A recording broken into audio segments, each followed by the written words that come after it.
मोहरा के super hit actress की मौत के बाद रवीना टंडन को ऑफर की गई थी।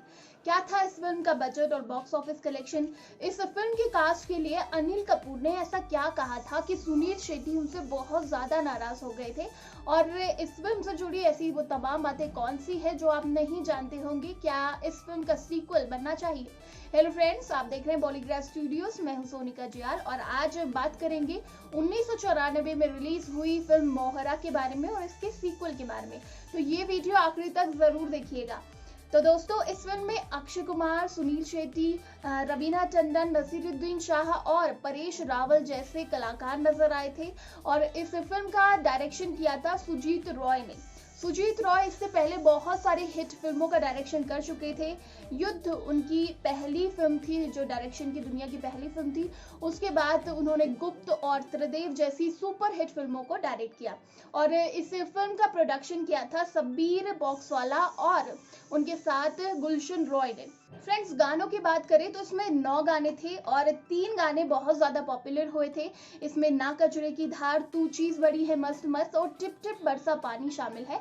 और 1994 में इस फिल्म की 80 लाख म्यूजिक कॉपीज बिकी थी और ये दूसरे नंबर पर थी 1994 में। पहले नंबर पर हम आपके कौन थी। तो चलिए अब बजट और बॉक्स ऑफिस कलेक्शन की बात कर लेते हैं। इस फिल्म का बजट 3 करोड़ था। इंडिया में इसने 21 करोड़ की कमाई की और वर्ल्ड वाइड कलेक्शन किया था 22 करोड़ रुपए का। यानी 1994 में ये ब्लॉकबस्टर फिल्म साबित हुई थी, लेकिन फिर भी दूसरे नंबर पर थी। पहले नंबर पर थी सलमान खान की हम आपके हैं कौन, तीसरे नंबर पर थी क्रांतिवीर, चौथे नंबर पर राजा बाबू थी और 5वें नंबर पर थी मैं खिलाड़ी तू अनाड़ी, जिसमें अक्षय कुमार और सैफ अली खान नजर आए थे। चलिए दोस्तों, अब बात कर लेते हैं इस फिल्म से जुड़ी इंटरेस्टिंग कहानियों के बारे में। तो पहली कहानी तो यही है जो अनिल कपूर से जुड़ी हुई है और इस फिल्म की शूटिंग के दौरान अनिल कपूर ने एक कंट्रोवर्शियल बयान दे दिया था, जिससे सुनील शेट्टी बहुत ज्यादा गुस्सा हो गए थे। दरअसल अनिल कपूर ने फिल्म की कास्ट के बारे में कहा। उन्होंने कहा जो इस फिल्म के डायरेक्टर थे सुजीत रॉय, उनके लिए कहा कि यार सुजीत को क्या हो गया है, मतलब हाँ, मैं और जैकी श्रॉफ जैसे एक्टर क्या ब्रेकफास्ट कर रहे थे जब इस फिल्म की कास्टिंग की गई। मतलब 50% जो एक्टर है वो नॉन एक्टर इसमें रखे गए हैं। ये क्या किया सुजीत ने? तो इस बात से सुनील शेट्टी बहुत ज्यादा गुस्सा हो गए थे क्योंकि कास्टिंग को लेकर इतनी बड़ी बात कह दी थी। और ये वक्त था जब अनिल कपूर, जैकी श्रॉफ और सनी देओल जैसे एक्टर सुपर हिट थे और ये सुनील शेट्टी और अक्षय कुमार ये न्यू कमर्स थे। इसीलिए अनिल कपूर ने भी इतनी बड़ी बात बोल दी थी। तो सुनील शेट्टी इससे बहुत गुस्सा हो गए थे क्योंकि अनिल कपूर पहले भी सुनील शेट्टी को ऐसी बातें सुना चुके थे बलवान के टाइम पर। जब बलवान रिलीज हो रही थी उस टाइम पर भी उन्होंने ये बात कही थी, लेकिन सुनील शेट्टी बस सुनते रहे और उन्होंने इस बारे में कुछ भी नहीं कहा। और दोस्तों, जब सुनील शेट्टी का एक जिम हुआ करता था, पहले वो एक्टर नहीं थे, जिम उनका हुआ करता था और उनके जिम में इस फिल्म के प्रोड्यूसर जाया करते थे। तो जब उन्होंने सुनील शेट्टी को देखा उसी वक्त उन्हें मोहरा का आइडिया आया था और ये आइडिया उन्होंने सुजीत रॉय को सुनाया था और सुजीत रॉय को भी ये आइडिया बहुत पसंद आया। उसके लिए इस फिल्म के लिए उन्हें एक टॉल एक्टर चाहिए था जो अच्छे से डांस कर पाए। इसीलिए अक्षय कुमार को इस फिल्म में कास्ट कर दिया गया और उस जिम के जो ओनर थे यानी सुनील शेट्टी, उन्हें भी इस फिल्म में कास्ट कर दिया गया। फ्रेंड्स, जो इस फिल्म में रवीना टंडन वाला रोल था, पहले बहुत सारे एक्ट्रेसेस को ऑफर किया गया था। इसमें जो सबसे पहला नाम है वो श्रीदेवी का नाम आता है और श्रीदेवी को सबसे पहले ये रोल ऑफर किया गया, लेकिन उन्होंने मना कर दिया क्योंकि उस वक्त वो चंद्रमुखी की शूटिंग में बिजी थी। उसके बाद दिव्या भारती को ये ऑफर किया गया रोल और दिव्या भारती उस टाइम की एक सुपर हिट एक्ट्रेसेस में एक थी। सिर्फ 12 साल की उम्र में इन्होंने अपनी पढ़ाई छोड़ दी और उसके बाद ये मॉडलिंग करती थी और फिर एक्ट्रेस बन गई। और ये एकमात्र ऐसी एक्ट्रेस थी जिन्होंने अपने पहले ही साल में 14 फिल्में दी और सारी की सारी सुपर हिट रही। लेकिन अगले ही साल ये जो एक्ट्रेस थी वो इनकी मौत हो गई और इनकी मौत की गुत्थी अभी तक नहीं सुलझ पाई है, क्योंकि कुछ लोग कहते हैं कि इन्होंने आत्महत्या की और कुछ लोग कहते हैं इनके पति यानी साजिद नाडियाडवाला ने ही इनका मर्डर किया था। तो ये फिल्म ये नहीं कर पाई और हमेशा हमेशा के लिए हमें अलविदा कहकर चली गई। इसके बाद ऐश्वर्या राय को ये रोल ऑफर किया गया, लेकिन ऐश भी अपने मिस वर्ल्ड के कंपटीशन में बिजी थी, इसीलिए ये रोल नहीं कर पाई। तो फाइनली रवीना टंडन को ये रोल दिया गया और रवीना टंडन भी बहुत ज़्यादा कंफ्यूज थी ये फिल्म करने के लिए, क्योंकि ये एक एक्शन फिल्म थी और वो सोच रही थी कि उनका रोल कुछ ज़्यादा नहीं होगा, इसीलिए वो ये करना नहीं चाहती।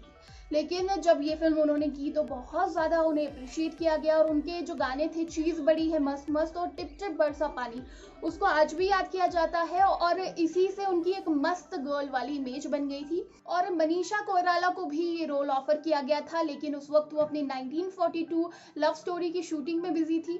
लेकिन जब ये शूटिंग वो खत्म करके आई और रवीना टंडन ने यहाँ शूट शुरू कर दिया था, वो रवीना के पास गई और रवीना से कहा इस बारे में, लेकिन रवीना ने कहा कि मैंने आपको रिप्लेस नहीं किया है क्योंकि इस फिल्म की शूटिंग जल्दी शुरू करनी थी, इसीलिए मैं इस फिल्म में कास्ट कर ली गई। तो मनीषा कोइराला ने अपना जो पैर थे वो इस फिल्म से पीछे खींच लिए और फिर रवीना टंडन को फाइनली इस फिल्म में कास्ट किया गया। इसके अलावा जो सुनील शेट्टी वाला किरदार था, पहले अजय देवगन को ऑफर किया गया था, उन्होंने किरदार करने से मना कर दिया। और जो परेश रावल वाला किरदार था वो डैनी को ऑफर किया गया था, लेकिन डैनी को नसीरुद्दीन शाह वाला जो रोल था वो प्ले करना था, लेकिन ये हो नहीं पाया, इसीलिए फाइनली डैनी भी इस फिल्म से आउट हो गए। और दोस्तों ये पहली फिल्म थी जिसमें सुनील शेट्टी, परेश रावल, अक्षय कुमार को साथ देखा गया और उसके बाद इन्होंने न जाने कितनी फिल्में साथ की। और हेरा फेरी इनकी तीनों की तिकड़ी का बहुत अच्छा एक एग्जाम्पल है, बहुत अच्छी फिल्म ये है। और हेरा फेरी के जो हर पार्ट है उनमें इन तीनों की केमिस्ट्री बहुत अच्छी लगती है। और टिप टिप बरसा गाने की बात करें तो इससे भी जुड़ा एक किस्सा है। दरअसल जब इस गाने की शूटिंग की जा रही तो आर्टिफिशियल रेनिंग का वहां पर इस्तेमाल किया गया था और उस वक्त रवीना टंडन को 102 बुखार था। और जब भी ये शूटिंग के दौरान ब्रेक मिल रहा था वो खुद को सुखाती और फिर से शूट शुरू कर देती। और मानना पड़ेगा 102 डिग्री बुखार में भी उन्होंने इतना कमाल का डांस किया, उनके एक्सप्रेशन ले लीजिए या केमिस्ट्री ले लीजिए, कहीं भी नहीं लग पा रहा था कि उन्हें इतना तेज बुखार है। और ये गाना सुपर हिट हुआ, इसमें वो बहुत ज्यादा उम्दा नजर आई थी। और जो फिल्म का गाना था तू चीज बड़ी है मस्त मस्त, इसका एक और वर्जन फिल्म में देखा गया था जो एक फीमेल वर्जन था और इसे कविता कृष्णमूर्ति जी ने गाया था। और इस गाने में नसीरुद्दीन शाह और रवीना टंडन की केमिस्ट्री को दिखाया जाना था। और मुंबई की फिल्मिस्तान में ये शूटिंग की जा रही थी, लेकिन बहुत ज्यादा उस वक्त गर्मी वहां पर हो रही थी और रवीना टंडन बेहोश हो गए। फिर ये जो शूटिंग थी वो खत्म की जानी थी, कैंसिल की जाने वाली थी, लेकिन उस वक्त वहां डॉक्टर आए और डॉक्टर ने कहा कि इसकी कोई ज़रूरत नहीं है। और ठीक आधे घंटे बाद रवीना टंडन ठीक हो गई और फिर से फिल्म की शूटिंग शुरू की गई। लेकिन जो इसमें केमिस्ट्री दिखाई गई थी नसीरुद्दीन शाह और रवीना टंडन की, तो नसीरुद्दीन शाह बहुत ज़्यादा उस वक्त अनकंफर्टेबल हो रहे थे उनके साथ जो बोल्ड सीन्स उन्हें देने थे। और उन्होंने फिल्म के डायरेक्टर से भी कहा कि यार क्या क्या करना पड़ रहा है। और जब भी ब्रेक हो रहा था तो उन्हें समझ नहीं आ रहा था कि वो रवीना से क्या बात करें, तो वो बहुत बड़े बड़े मुद्दों में, इंटरनेशनल मुद्दों में उनसे बात करने लगे, क्योंकि उन्हें समझ में ही नहीं आ रहा था कि रवीना से आखिर क्या बात की जाए। तो दोस्तों ये तमाम किस्से थे इस फिल्म से जुड़े हुए। और मोहरा एक कल्ट क्लासिक फिल्म है, तो इसका सीक्वल तो ज़रूर आना चाहिए।